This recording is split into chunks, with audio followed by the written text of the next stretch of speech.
नमस्कार मित्रों, फरी एक वखत स्वागत है तमारी पोतानी यूट्यूब चैनल पर। आज आपणे धोरण 9 ना हिंदी विषयना पाठ नंबर 11 ना स्वाध्यायનું संपूर्ण सोल्यूशन जोशुं।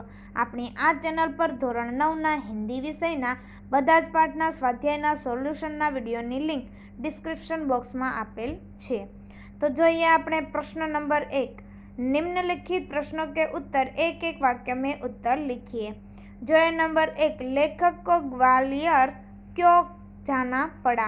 तो जवाब आवशे लेखक को एक डॉक्टर से मिलने के लिए ग्वालियर जाना पड़ा।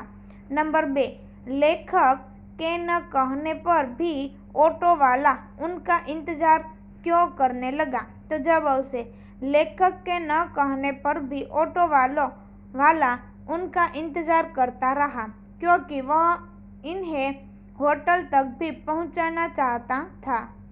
त्यार पछी नंबर 3, लड़की ने मोहन से झिझाते हुए क्या कहा? तो जवाब आवशे लड़की ने झिझाते हुए मोहन से कहा, मुझे बचा लो। त्यार पछी नंबर 4, मोहन लड़की से विवाह करने क्यों तैयार हो गया? तो जवाब आवशे लड़की सुंदर और परिचित थी, शादी न करे तो उसकी जिंदगी खतरे में पड़ने की संभावना थी, इसीलिए मोहन इससे विवाह करने के लिए तैयार हो गया।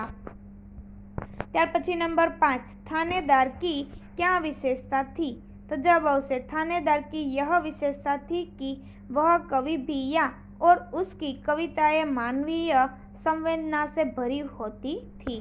त्यार पछी नंबर 6, मोहन ने ज्यादा पैसे लेने से क्यों इनकार किया? तो जवाब आवशे मोहन ने ज्यादा पैसे लेने से इनकार किया क्योंकि लेखक दंपति से मिला प्रेम उसके लिए पैसा से बढ़कर था। त्यार पछी जो है प्रश्न नंबर 2, निम्नलिखित प्रश्नों के 2-3 वाक्यों में उत्तर लिखिए। नंबर 1, लेखक ने ऑटो वाले की बात क्यों स्वीकृति क्यों दी? तो जवाब आवशे लेखक ने ऑटो वाले की जिद और आवाज में एक प्रकार का आकर्षण महसूस किया, उससे प्रभावित होकर उन्होंने इससे रिक्शा में बैठने की स्वीकृति दी। त्यार पछी नंबर 2, मोहन की पारिवारिक स्थिति क्या थी? तो जवाब आवशे मोहन का घर आगरा में था। माँ बाप के गुजर जाने के बाद बड़े भाई ने उसकी परवरिश की थी। बड़ा भाई वकील था और शादीशुदा था। मोहन बीए पास करने के बाद नौकरी खोज रहा था। त्यार पछी जो है नंबर 3, लड़की किस बात के लिए तैयार नहीं थी, क्यों? तो जवाब आवशे लड़की के माँ बाप उसे एक अधेड़ के हाथ बेच रहे थे। लड़की उस घूसट के साथ जाने को तैयार नहीं थी क्योंकि इससे उसकी जिंदगी बर्बाद होने की संभावना थी। त्यार पछी जो है नंबर 4, लेखक मोहन को बहुत बड़ा क्यों बताते हैं? तो जवाब आवशे बड़े बड़े लोग नारी हित की बातें करते हैं पर उन्हें व्यवहार में नहीं लाते। इसके बदले मोहन ने एक लड़की को पत्नी बनाकर उसे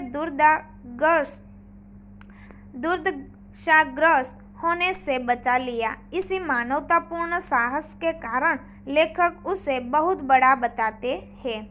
त्यार पछी जो प्रश्न नंबर 3, विस्तार से उत्तर दीजिए। नंबर 1, लेखक यात्रा से क्यों डरते थे? तो जवाब आवशे लेखक यात्रा प्रिय नहीं थे।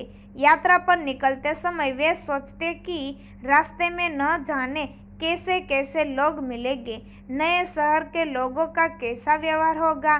सबसे अधिक परेशानी उन्हें ऑटो वालों के बारे में सोचकर होती थी।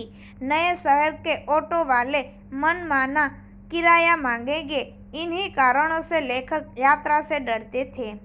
नंबर 2, मोहन का चरित्र चित्रण कीजिए। तो जवाब आवशे मोहन बीए पास एक सुशिक्षित युवक है। उसकी आकर्षक और अपनेपन से भरी वाणी परायों को भी अपना बना लेती है। वह धन से अधिक आत्मीय संबंधों को महत्व देता है। संकट में पड़ी एक लड़की को अपनाकर वह अपने साहस और मानवता का परिचय देता है। उसे अपनाने में वह अपने पारिवारिक रिश्ते की बलि देने में भी संकोच नहीं करता। अपने इन्हीं गुणों के कारण मोहन लेखक की नज़रों में बहुत ऊंचा उठ जाता है।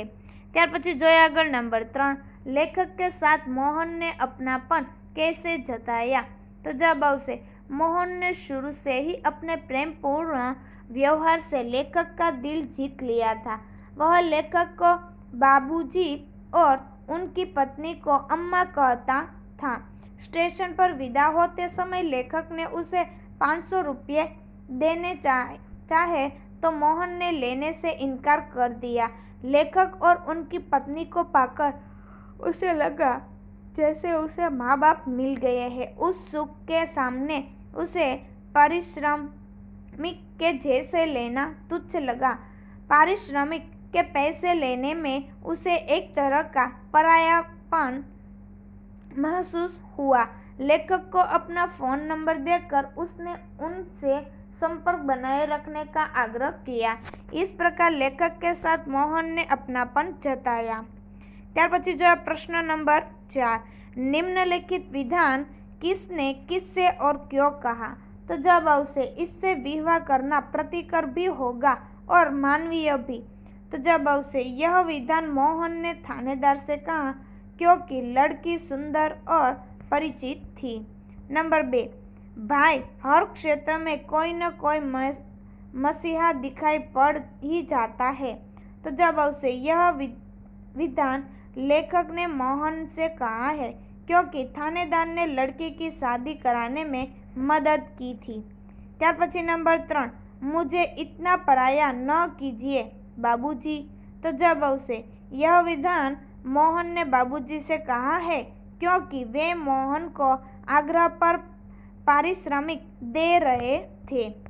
ત્યાર પછી આગળ જોઈએ प्रश्न नंबर 5, सही शब्द चुनकर योग्य उत्तर दीजिए। नंबर 1, ऑटो वाले ने लेखक को नई जगह पर पहुंचा दिया क्योंकि। तो जवाब आवશે क, डॉक्टर ने क्लिनिक की जगह बदल दी थी। नंबर 2, बात करते हुए मोहन रुक गया और चुप्पी सी छा गई क्योंकि। तो जवाब आवશે अ, कोई अवांछित घटना घटी थी।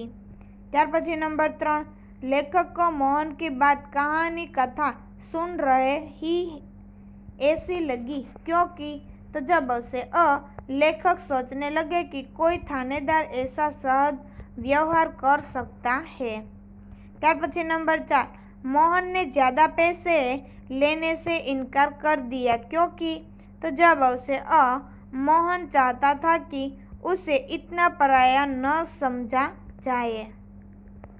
ત્યાર પછી જોઈએ प्रश्न नंबर 6, निम्नलिखित मुहावरे का वाक्य में प्रयोग कीजिए। नंबर 1, पाला पड़ना संबंध जुड़ना। वाक्य बनશે मुझे पता नहीं था कि तुम जैसे लोगों से मेरा पाला पड़ेगा। ત્યાર પછી नंबर 2, उस समझस में पड़ना। तो जवाब आवશે उलझन में पड़ जाना, निर्णय न कर पाना। वाक्य बनશે आप कहाँ इलाज कराएंगे ऐसा पूछने पर पिताजी असमझ में पड़ गए। ત્યાર પછી नंबर 3, दामन थाम लेना आश्रय लेना। वाक्य बनશે बड़े भाई का दामन थाम कर वह शहर में रहने लगा। ત્યાર પછી આગળનો પ્રશ્ન જોઈએ તો प्रश्न नंबर 7, निम्नलिखित शब्दों के विरुद्धार्थी शब्द दीजिए। नंबर 1, वांछित तो अवांछित। नंबर 2, परिचित तो अपरिचित। नंबर 3, समस्या तो समाधान। नंबर 4, मसीहा तो शैतान। नंबर 5, प्रीति तो नफरत। नंबर 6, संतोष तो असंतोष। नंबर 7, शोषण तो पोषण। तो आ विडियोनी लिंक तमे तमारा मित्रों और दोस्तों जरूरथी शेर करजो। फरी मळीशुं आपणे पाठ नंबर 12 ना संपूर्ण सोल्यूशन साथे।